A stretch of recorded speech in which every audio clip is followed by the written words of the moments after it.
Hi, everyone. Welcome to another segment of Barely in Bounds. Hey, Dave, how are you doing today? Sal, I'm great. I guess we're going to talk about a little bit of entitlement today, huh? Well, you know what? We've all known what happened at the Players' Championship. Henrik Stenson, great victory. We know about Tiger Woods and his trials and tribulations. But let's look at a couple of players that we've all been, thinking about for the last couple of years, Adam Scott and Sergio Garcia. Both of them have not won a major championship. Sergio's come very close. Adam hasn't. And, they're both getting to the point where in July, Adam's going to be 29 and Sergio's going to be 30 in January. And we're just wondering, is it ever going to happen? They're having just a terrible season. Who cares? They're living the good life, Sal. That's the problem. They're among this group of, there are 104 guys who won $1 million or more on tour last year. There were 23 others that won the equivalent of $1 million on the European tour. You don't have to win. I mean, if the objective is to just have fun and live a good life. Well, you know what? I have to disagree. And that's the problem with golf, now, is the fact that these guys travel around in private jets. I'm hearing that Adam Scott has on order some Gulfstream, $50 million so he could go home to his Swiss, chalet and things like that. They date elegant women. You look at what happened with Adam at the Mercedes Championship with Kate Hudson, that little nice weekend he had with Kate. And right now, we're just finding out that Sergio's been dating Greg Norman's daughter Morgan, and they broke up. Oh, we've known that for a long time. They've been dating for a couple of years. I think he had her with him at the Ryder Cup at the K Club. But I see what you're saying. These guys seem to be a little more interested in celebrity than they do working on their golf games. And Tiger Woods set the gold standard, but the difference is the guy who's able to compartmentalize his life, and he's so goal driven as far as the majors and whatnot, and he doesn't let this celebrity thing get to his game. Well, and it's not only the celebrity thing, is they just can't seem to play golf. You look at Adam Scott, he's missed the last 5 cuts. Sergio, he's had just a disappointing season. He finished tied for 22nd at the Players. And what is his answer? Is, well, it's in my rearview mirror. I'm going off back home to Spain and, enjoy myself for the next couple of weeks. That's not what the Ben Hogans and the Jack Nicklauses and even the Tiger Woods of the world did. No, they work harder. If things aren't going right, and particularly, both of these guys said they had distractions off the course and whatnot. Well, you know what? We all have distractions away from our workplaces, but you buckle down and you go and you do what you have to do. I did bump into Butch Harmon at the out on the golf course at the Players one day. And he was high on Adam. He said Adam's got his Adam's got his head together. He said he's got his act together now. His head's in the right place, and watch out for him. I'm just telling you what the guy said.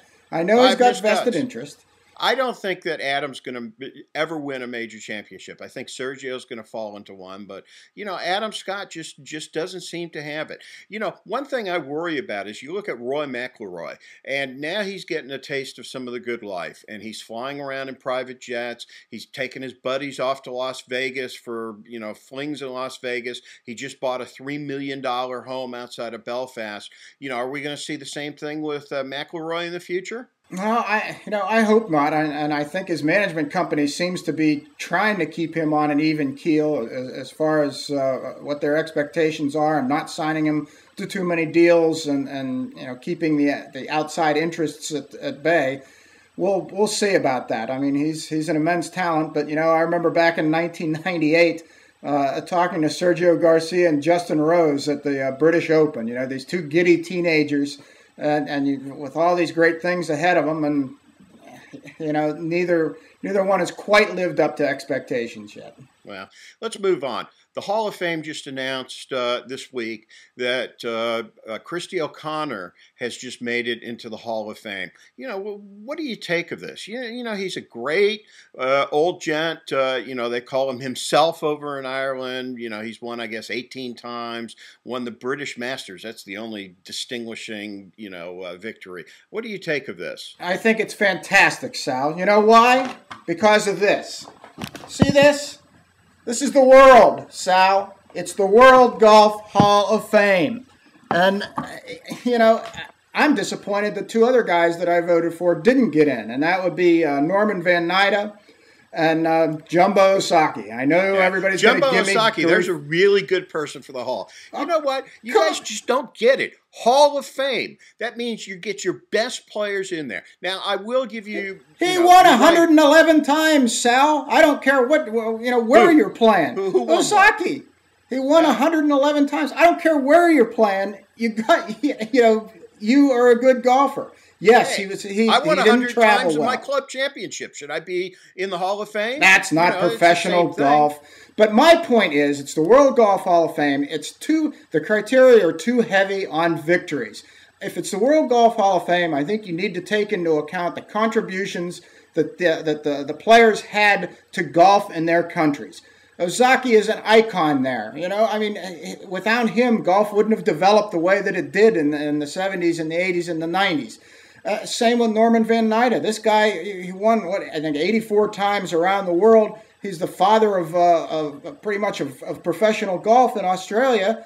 But, he's not going to win. Qualify him for the Hall of Fame. Here's what. For the World Hall of Fame, Sal. World Hall of Fame. I got a compromise. Not PGA Tour Hall of Fame. I got a compromise. Why don't you have a Hall of Fame that has two sections? One for players with distinguished records, your Byron Nelsons, your Ben Hogans, your Arnold Palmers, your Tiger Woods. Distinguished by whose criteria? 111 victories is pretty distinguished in my book, as is 80 around the world for Van Nyda. No, in different types of eras. No.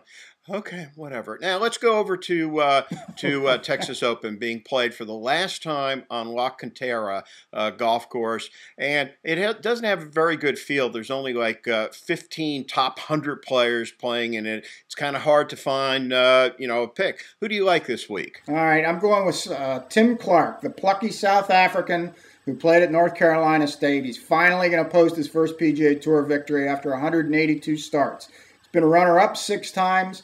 This year he's got 5 top 15s, including a tie for 9th at the Players' Championship.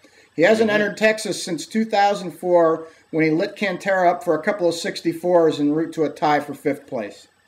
Yeah, those are nice little picks. I like this week Zach Johnson. He's been really playing well this year. The only problem with Zach is he just can't seem to close and had some tough times. And then for my long shot pick, I like John Mallinger. He played very well at the Players' Championship. He finished tied for 15th at La Cantera in 2007. You got to like both of those. Well, I'm going to go with a longer shot, and that's going to be Spencer Levine.